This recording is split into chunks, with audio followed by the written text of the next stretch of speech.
Boa tarde a todos. Para quem não me conhece, eu sou Mariane. Fiquei com a parte de discussão desse artigo intitulado Espécies reativas de oxigênio, senescência celular e novos mecanismos moleculares no envelhecimento e doenças relacionadas à idade. É um artigo que foi publicado em 2016, né, no Jornal de Medicina Oxidativa e Longevidade Celular. E ele começa falando, introduzindo, que a redução da taxa de natalidade e mortalidade é o motivo do crescimento da população idosa nos países industrializados ocidentais, onde a idade avançada continua sendo o fator de risco fundamental para a maioria das doenças crônicas e déficits funcionais. O envelhecimento humano se desenvolve a partir do acúmulo de fatores físicos, ambientais e sociais. A definição de mecanismos moleculares que desencadeiam o envelhecimento torna-se uma tarefa difícil. E existem várias teorias que associam vários fatores, dentre eles alterações do controle metabólico e padrões de expressão gênica e produções de altos níveis das espécies reativas de oxigênio. Ele introduz também o conceito de célula senescente, né, que são células que viam se reproduzindo e entram em parada, né? Elas param essa proliferação. Então, o que acontece? Elas nem entram em apoptose e ficam senescentes e apresentam algumas características, né? Como o encurtamento dos telômeros, né? Que é uma característica das células que estão em parada de proliferação celular, acumulam danos no DNA, atividades anormais de oncogenes, alterações metabólicas e geração excessivas das espécies reativas de oxigênio. Então, causam parada de proliferação, como eu falei, e geram características como produção excessiva desses radicais livres de oxigênio. Também são responsáveis por promoção de doenças relacionadas à idade, por meio da restrição do pool regenerativo do tecido. Então, o artigo, né, teve como objetivo revisar evidências sobre os novos mecanismos moleculares da sinalização de ROS, né, das espécies reativas de oxigênio, durante o envelhecimento e patologias relacionadas, pois eles sugerem uma forma de promover uma expectativa de vida saudável e melhorar o envelhecimento humano. Então, primeiro é importante entender, né, como funcionam essas espécies reativas de oxigênio, né? Então, é uma família de moléculas altamente reativas, né, que incluem radicais livres de oxigênio, como o ânion superóxido, radical hidroxila e derivados que não são radicais livres propriamente dito, né, como o caso do peróxido de hidrogênio estável. E acredita-se que a transferência ineficiente de elétrons na cadeia respiratória mitocondrial seja a principal fonte de espécies reativas de oxigênio, entre as diversas fontes enzimáticas e não enzimáticas possíveis. Lembrar que a expressão de moléculas de catalase e peroxirredoxina são consideradas marcadores de estresse oxidativo. As espécies reativas de oxigênio são geradas pelo metabolismo do oxigênio, né, ou seja, respiração celular, todas as células que usam oxigênio, né, e pode derivar também de metais exógenos, reciclagem de compostos redox, radiação, agentes quimioterápicos, carcinogênicos e outros meios dietéticos e ambientais. E um equilíbrio preciso entre mecanismos de oxidação e antioxidação leva à modulação contínua da produção, localização e inativação dessas espécies reativas de oxigênio, tanto em condições fisiológicas quanto patológicas. Então, daí a gente já sabe que tem que ter um equilíbrio, né, na produção, na quantidade de espécies reativas de oxigênio. Pode ocorrer desequilíbrio da homeostase redox, geralmente em favor de oxidação, né, de modo que as espécies reativas de oxigênio passam de níveis fisiológicos para níveis potencialmente prejudiciais, denominado estresse oxidativo e nitrosativo. E medir os níveis de espécies reativas de oxigênio, existem algumas técnicas, né, como sondas e anticorpos que foram desenvolvidos para reconhecer dano oxidativo. As ferramentas revelam enzimas antioxidantes e uma variedade de produtos oxidantes, como produtos de peroxidação de lipídios, carbonídeos de proteína, produtos de DNA oxidado e nitrotirosina. Um método inovador avalia ao mesmo tempo os níveis de glutationa, peróxido de hidrogênio e superóxido em uma única célula, juntamente com alterações da viabilidade celular, permitindo definir o equilíbrio oxidante e antioxidante e a morte celular, após a administração de um estímulo específico. Então, quais seriam as funções, né, dessas espécies reativas de oxigênio? Será que elas são sempre ruins, né, independente da quantidade? Então, elas atuam em uma miríade de vias e redes, né, mediadas por hormônios, que vão desde a fosforilação de proteínas até sistemas de transporte. Então, o negócio é muito mais complexo do que a gente pensa. Influenciam todas as etapas ao mesmo tempo, reagindo com vários compostos e participando de várias reações redox. Dependendo da concentração dessas espécies, né, espécies moleculares de localização subcelular, os componentes celulares e as vias de sinalização são afetados positivamente ou negativamente. Então, a gente tem que entender essa biologia redox, né, esse equilíbrio, essa homeostase, esse controle exercido pelas espécies reativas de oxigênio como uma faca de dois gumes, né? Que ela pode ser positiva ou negativa ao organismo. Então, existe uma biologia redox que regula as funções fisiológicas, incluindo transdução de sinal, expressão gênica e proliferação. As proteínas são o principal alvo de sinalização de Ross. É como se fossem a forma com que eles controlam tudo, né? Através dessas proteínas, e sofrem modificações reversíveis ou irreversíveis das suas funções, que resultam em morte celular, interrupção do crescimento e transformação, ou seja, está controlando toda a atividade metabólica. Aqui ele dá uma tabela gigante, né, justamente das proteínas selecionadas que são sensíveis a essas espécies reativas de oxigênio. Então, a gente pode ver, ele cita no texto, quando ele fala da tabela, ele destaca essas que estão em vermelho, né, como o PPARY, que controla a função, né, de sensor redox, regulação de genes, que modulam a quantidade das espécies reativas de oxigênio e estão muito envolvidos na disfunção lipídica, como fígado gorduroso, nas doenças neurodegenerativas. Ele também destaca, né, a HIF-1A, que também está muito relacionada à adaptação celular, às modificações de tensões de oxigênio na célula, a NF-κB, que é muito importante na regulação da sensibilidade, né, de genes que são sensíveis ao mecanismo redox. E lá em cima está o P53, que é muito importante, né? Que apesar de ele não ter citado, a gente sabe que realiza uma modulação importante no balanço de redox celular, né? E está aí envolvido na autofagia e na apoptose. Então, assim, essas proteínas são os alvos, né, da atuação dessas espécies reativas de oxigênio. E a partir daí, elas podem promover ações, a depender dos níveis das espécies reativas de oxigênio, elas vão fazer vários processos, tanto fisiológicos quanto patológicos.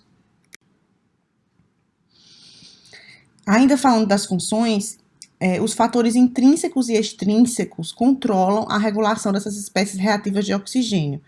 Na autorrenovação celular, na quiescência, na senescência e apoptose, durante a homeostase e reparo dos tecidos. Então, vejam que não é só coisa ruim, né?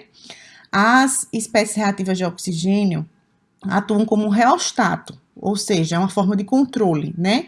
Que detecta e traduz os sinais ambientais na resposta das células-tronco, equilibrando assim a produção, função celular, com a entrada celular de nutrientes e citocinas. As células-tronco podem sofrer exaustão dependendo do nível dessas espécies reativas de oxigênio. As espécies reativas de oxigênio mitocondriais podem ativar uma resposta adaptativa que, como um mecanismo defensivo, promove a saúde para estender a longevidade por meio da prevenção e retardo de doenças. E é parte integrante do desenvolvimento de eventos fisiopatológicos, como sinalização de morte mitocondrial e autofagia, além de inflamação e infecção. A superprodução das espécies reativas de oxigênio dificulta o reparo do DNA nuclear e mitocondrial danificado em várias etapas, contribuindo para a instabilidade genômica celular. Então, seria a parte ruim, né? Quando ela está em quantidade exagerada nas células, essas espécies reativas de oxigênio. São reconhecidos como moduladores chaves em processos que acumulam moléculas oxidadas cronicamente, como diabetes, doença cardiovascular, aterosclerose, hipertensão, isquemia e outras situações patológicas.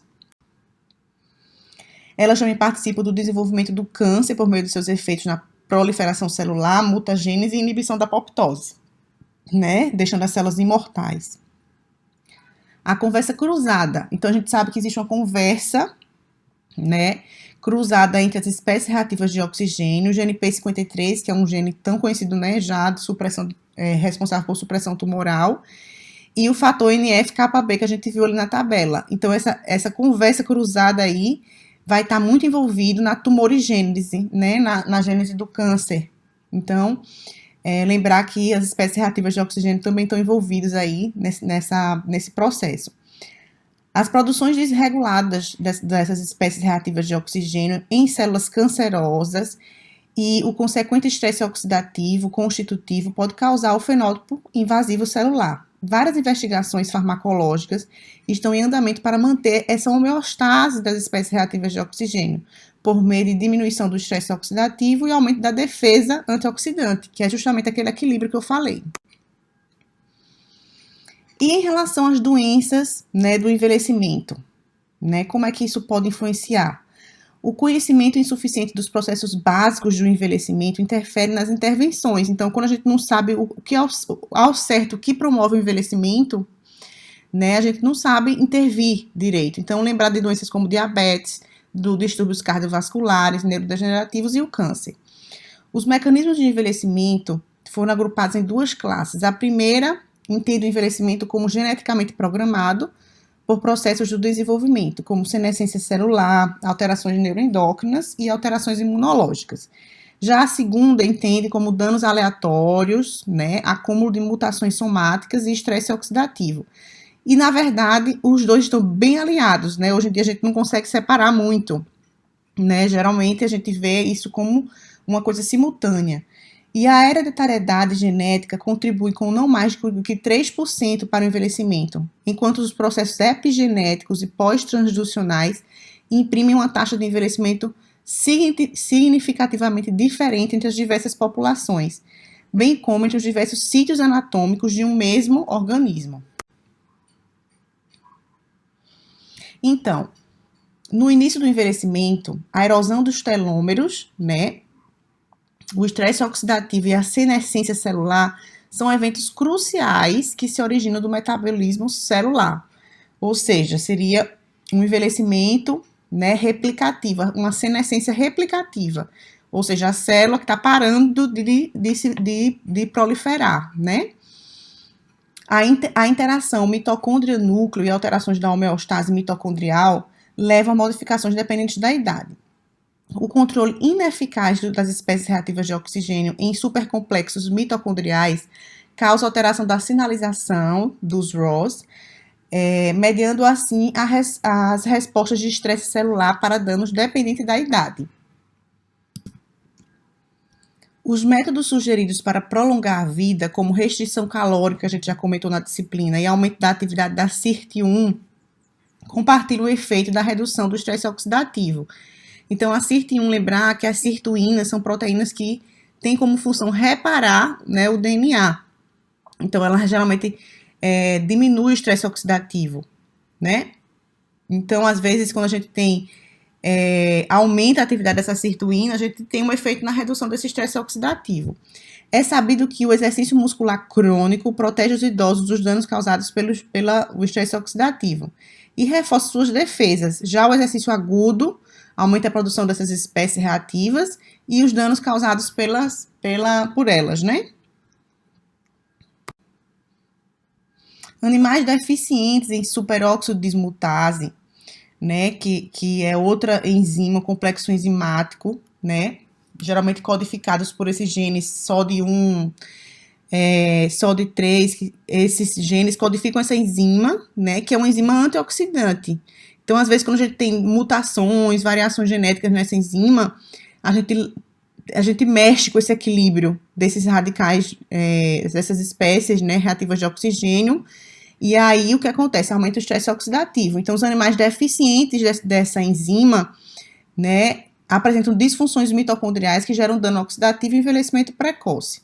O efeito do sistema operacional no tempo de vida dos animais, né, depende de onde as espécies reativas de oxigênio são produzidas. Então, altos níveis na mitocôndria ou citoplasmático estão associados com aumento e diminuição do tempo de vida respectivamente. Então, até aonde eles estão sendo produzidos na célula, isso influencia também. Resta definir se a longevidade dos modelos está inteiramente associada à resposta do estresse oxidativo, porque sua vida útil não é afetada pela modulação da defesa antioxidante. Não foi evidenciada associação positiva entre suplementação com compostos farmacológicos ou naturais e efeitos benéficos à saúde. Então, às vezes, a gente acha que todos os antioxidantes que a gente toma, né, como suplementação, vai prolongar nossa vida e diminuir as doenças, né, decorrentes do envelhecimento, mas nem sempre isso acontece. Inclusive, no texto ele fala que tem alguns antioxidantes que fazem um efeito ao contrário, né, um efeito negativo à saúde. Então, tem que saber, né, e conhecer bem todo esse mecanismo para poder agir no ponto certo.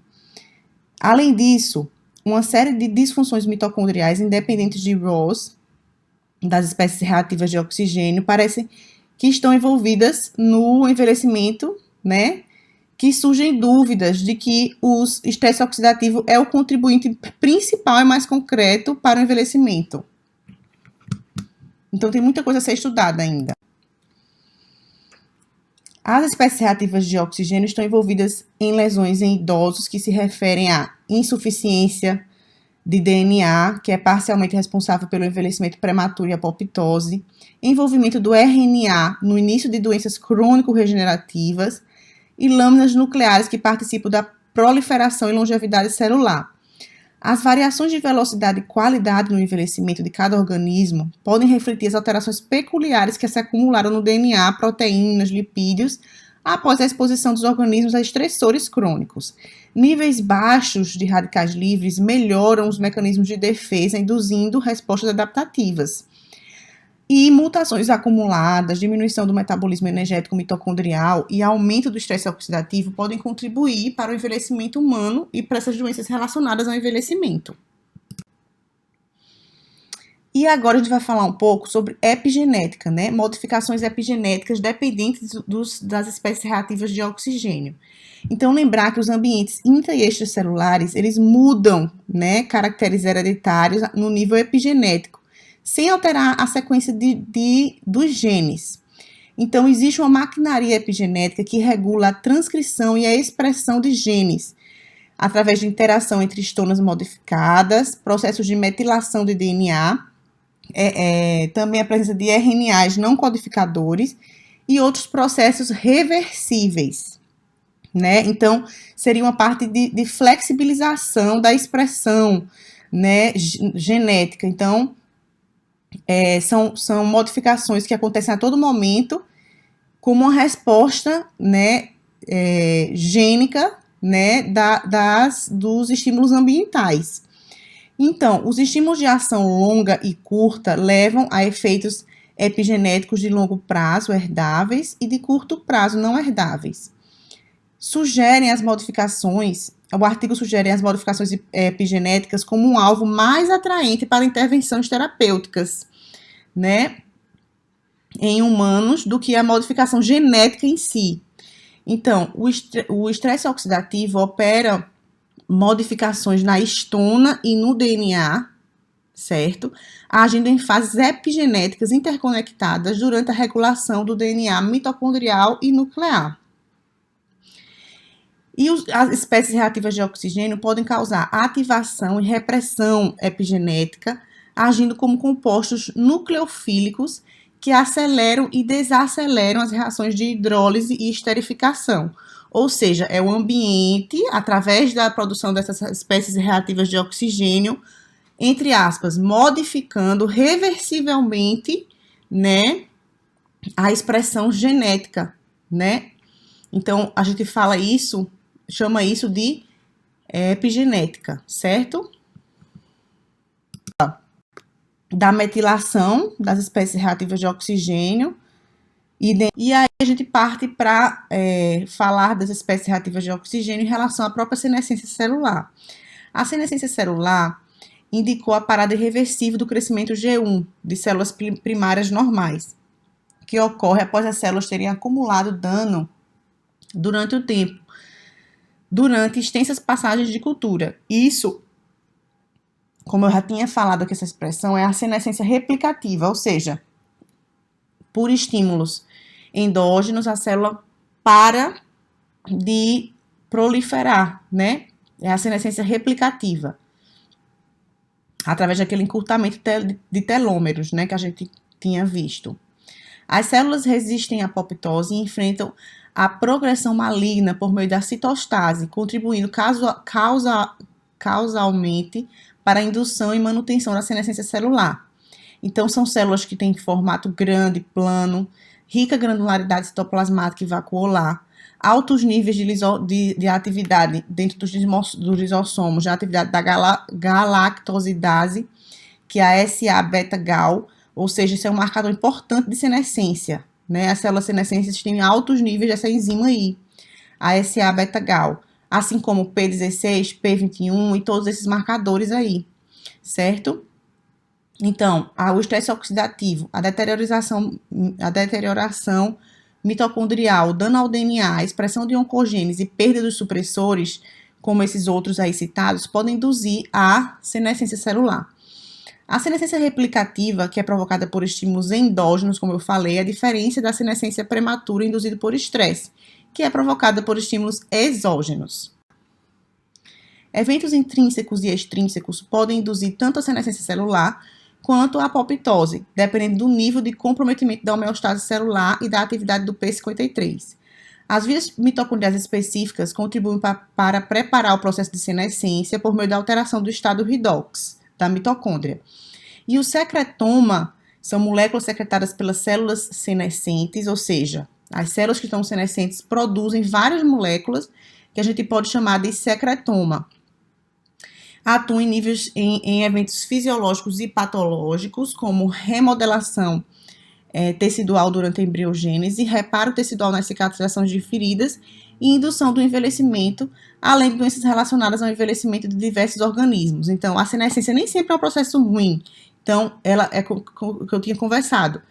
Então, tudo depende, né, desse estado redox celular para ver, né, porque essas células senescentes, ela está envolvida em processos fisiológicos, mas também em processos patológicos. Aqui, as relações causa e efeito entre produção das espécies reativas de oxigênio e a senescência, que foram investigadas por meio de diversas vias, que compreendem as seguintes. Então, foram vistos danos ao DNA mitocondrial, né, que as espécies reativas de oxigênio contribuem para início e progressão da senescência celular, danificando o DNA mitocondrial diretamente ou em sinergia com as modificações daquela enzima, né, telomerase, e da atividade das vias P53 e RAS. Através de vias de sinalização RAS, P53, P21, P16, ou seja, são vias de sinalização que são alteradas pelas espécies reativas de oxigênio. Então, as vias geram as espécies reativas de oxigênio, que atuam como moléculas sinalizadoras, sem causar dano oxidativo ao DNA. E a autofagia, né? Níveis elevados das espécies reativas de oxigênio medeiam a ativação do P53, que induz a inibição da autofagia. Esse evento gera disfunção mitocondrial, que por sua vez gera senescência celular. E a MIR-210 e a MIR-494. A indução de microRNAs por espécies reativas de oxigênio gera disfunção mitocondrial e inibição da autofagia. Esses MIR-210 e MIR-494 são microRNAs, a gente vai conversar sobre eles, certo? In vitro e os experimentos pré-clínicos mostram que as intervenções de diminuição das espécies reativas de oxigênio influenciam a progressão da senescência por meio da desaceleração do encurtamento dos telômeros e extensão da vida útil. Então, experimentos que vão fazer o quê? Vão desacelerar essa senescência, né? Vão deixar as células multiplicando por mais tempo, né? A ocorrência do papel das espécies reativas de oxigênio no início da manutenção da senescência pode ser relevante para intervenções terapêuticas que visam modular os níveis de ROS nas células cancerosas, bem como nos processos de envelhecimento. Então, enquanto a sequência de parada proliferativa, que é a senescência, recrutamento de células fagocíticas imunes, que é a depuração, e promoção da renovação de tecido, que é a regeneração, resultam em ser benéfica sobre um tecido danificado, por exemplo, a sequência é completada de forma ineficiente em tecidos envelhecidos, causando envelhecimento celular, né, de células que sofrem um acúmulo crônico. Existe um equilíbrio delicado entre os efeitos positivos da senescência celular na supressão de tumor e os efeitos negativos nos processos relacionados ao envelhecimento. As células senescentes dotadas do marcador semisseletivo de senescência P16, ou seja, marca senescência, conduzem a patologias relacionadas com a idade que são retardadas ou evitadas pela eliminação seletiva de células senescentes. Então, a gente vê também que a senescência celular acaba também, né, tá caminhando para ser uma faca de dois gumes no metabolismo. Aqui, o artigo nos traz uma tabela, né, evidenciando exemplos clínicos, né, de biomarcadores, né, associados à senescência em órgãos e tecidos nas doenças, né, relacionadas à idade.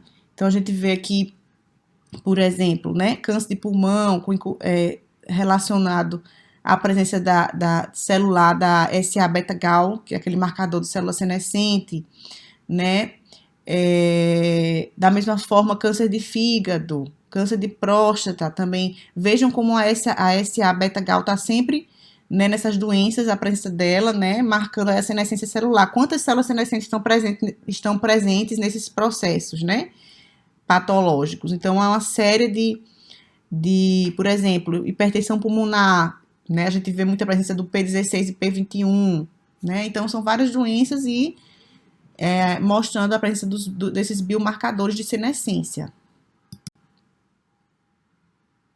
Em conclusão, a senescência celular reduz o desenvolvimento de tumor relacionado à idade e contribui para o envelhecimento humano, sugerindo que o envelhecimento pode ser, de alguma forma, desviado, trocado por tumorigênese, né, que seria a formação de tumor. As espécies reativas de oxigênio podem modular o processo de supressão tumoral, que é induzido pela senescência, participando assim do combate ao câncer, né? Embora as espécies reativas de oxigênio podem também ser promotores de tumor em condições definidas. Então, faca de dois gumes em relação ao câncer, né? A senescência. Com a senescência e o envelhecimento celular, controlados pelas células e pelo ambiente celular, sugere-se a possibilidade dos dois processos serem submetidos à terapia intervencionista, tanto para reduzir ou desacelerar o envelhecimento, quanto para diminuir também a tumorigênese. Aqui eu coloquei para ilustrar e tentar aclarear, né, a cabeça de quem está assistindo, que é uma gravura que eu peguei, não é do artigo, certo? Demonstrando a senescência, né? Inicialmente a senescência replicativa, que já foi falado aqui, que é a parada na proliferação celular através do encurtamento telomérico, e que é produzida por fatores endógenos, e a senescência induzida por fatores exógenos, danos ao DNA, aumento do estresse oxidativo, superexpressão oncogênica, que está sempre ligado aí com a ação do P53, P16, P21. Então, isso daí o equilíbrio da ação disso tudo vai gerar o fenótipo senescente celular, célula senescente. Lembrar que a célula senescente tem aquele secretoma, né, que é esse SASP. SASP é tudo que o fenótipo secretório associado à senescência. Então, são as substâncias que as células senescentes produzem, que têm ações metabólicas, né, patológicas e fisiológicas. Então, ele produz fatores pró-senescentes, fatores de reparo tecidual, fatores de crescimento, fatores inflamatórios, fatores de transformação celular, que vão estar atuando aí na proliferação, na modulação imunológica, inflamatória, na transformação celular, no reparo, certo? Então, para vocês verem que é realmente uma faca de dois gumes também, a célula senescente, mas que ela é necessária para processos fisiológicos, né?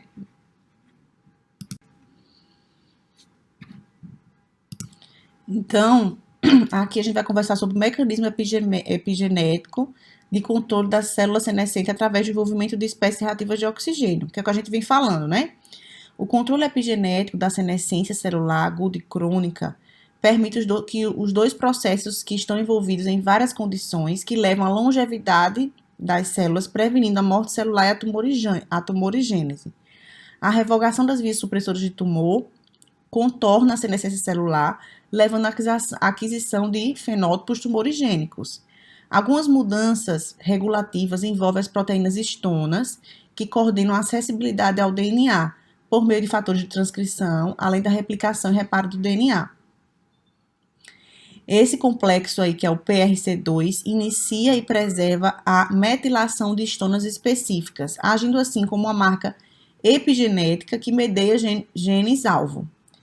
Fatores de transcrição específicos, bem como RNAs não codificantes longos, estão envolvidos no recrutamento realizado por essa PRC. A PRC2 desempenha um papel crucial no silenciamento do locus do P16, o marcador que é regulado positivamente durante a senescência. As histonas desacetilase, que é a sirtuína, né? A SIRT1, é um conhecido regulador de doenças relacionadas à idade, que regula os componentes do secretoma da senescência, que são aquelas substâncias que a célula senescente produz, silenciando suas regiões promotoras epigeneticamente.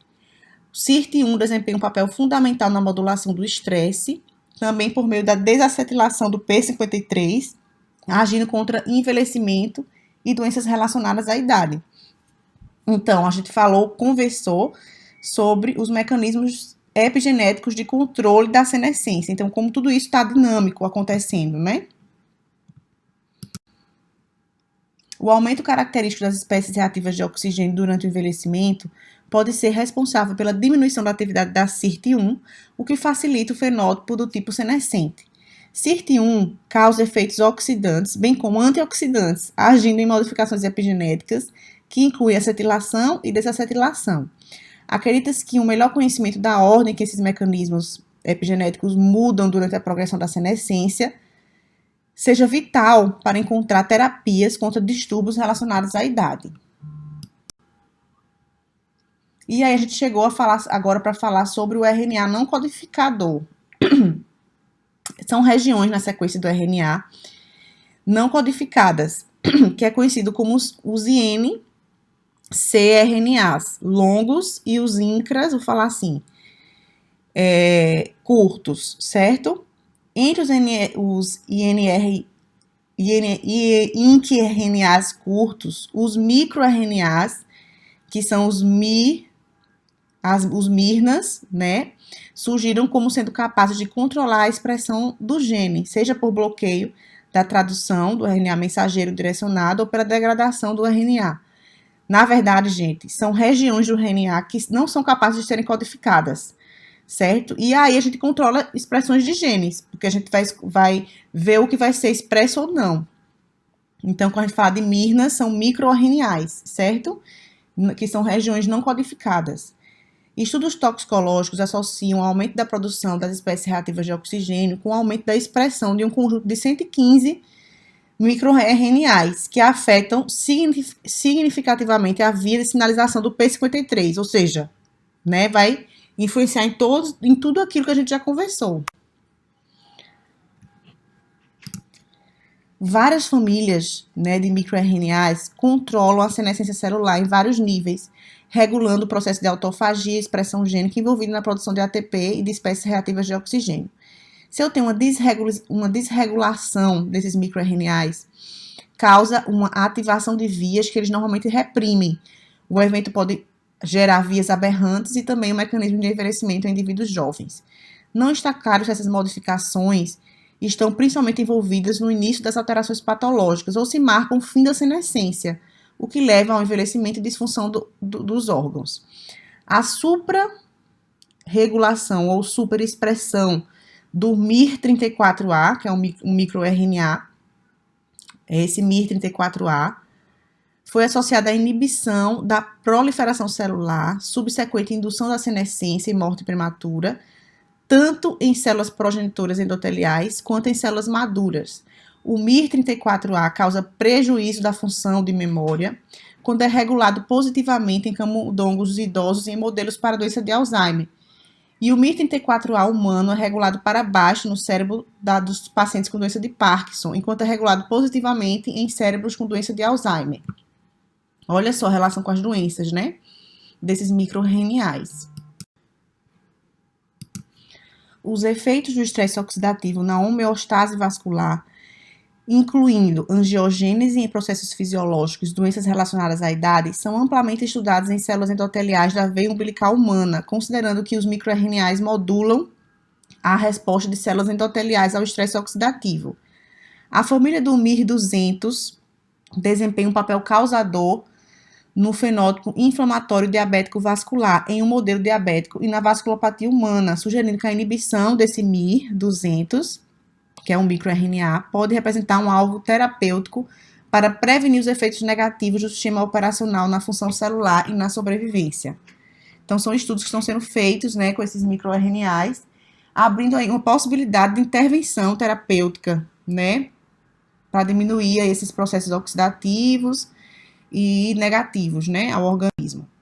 Aqui é uma foto, uma gravura, resumindo o que a gente falou mais ou menos, né, do artigo, que além do dano ao DNA e de disfunção mitocondrial, o aumento das espécies reativas de oxigênio, eles também vão atuar no equilíbrio no aumento da expressão do P53, que gera genes pró-oxidativos e genes antioxidativos. Então, aumenta os pró-oxidativos e diminui a expressão de genes antioxidativos. E isso vai gerar, além da apoptose, a senescência celular, certo?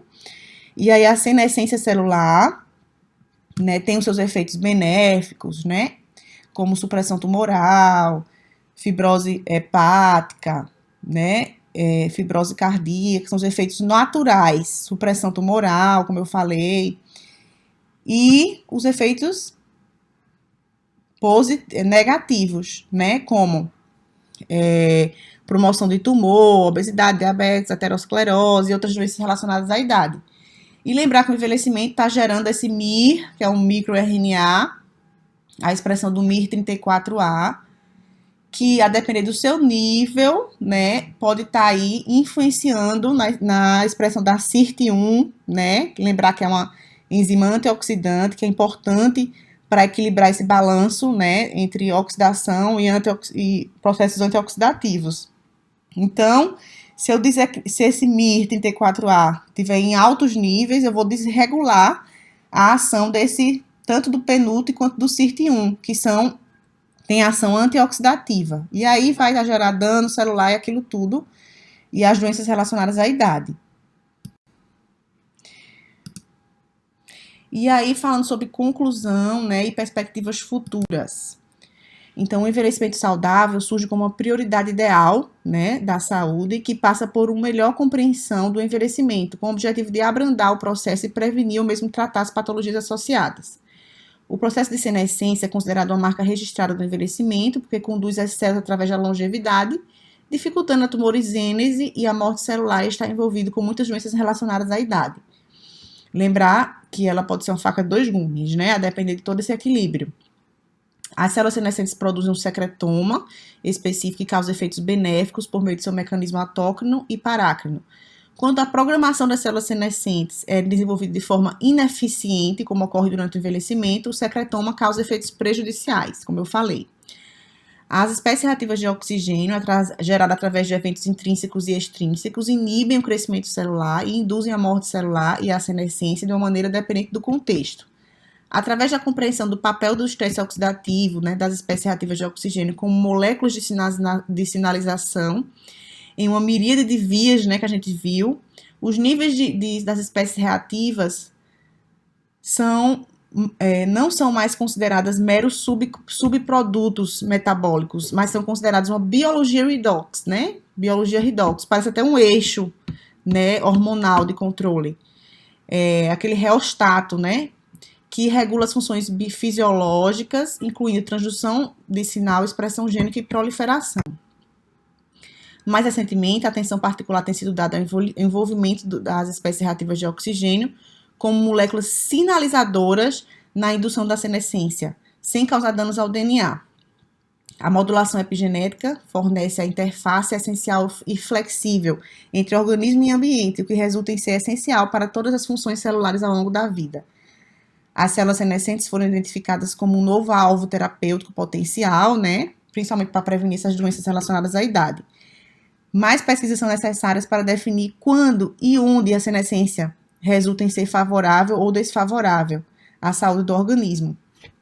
As terapias pró-senescentes contribuem para minimizar os danos na doença cancerosa e na reparação tecidual, limitando a proliferação e a fibrose, enquanto as terapias anti-senescentes podem ajudar a eliminar as células senescentes acumuladas e recuperar a função tecidual. A pesquisa atual aponta para um objetivo duplo, definir as mudanças. Então, eu fico por aqui. Eu entrei no site de epigenética, né, que tinha essa gravura, eu achei bem interessante, e essa frase: hoje a ciência permite-nos afirmar que nem sempre podemos ser o que desejamos, mas certamente podemos decidir o que não queremos ser. Então, talvez esteja em nossas mãos, né, o poder de escolher o que expressar e o que não expressar em relação à genética. Então, fica aí a reflexão sobre esses avanços nesse controle epigenético, né, que dá a gente esse poder, não total, mas algum poder sobre a expressão aí de genes e a gente escolher o que a gente não quer expressar, né, incluindo as doenças relacionadas à idade. Então, agradeço a todos pela atenção. Obrigada.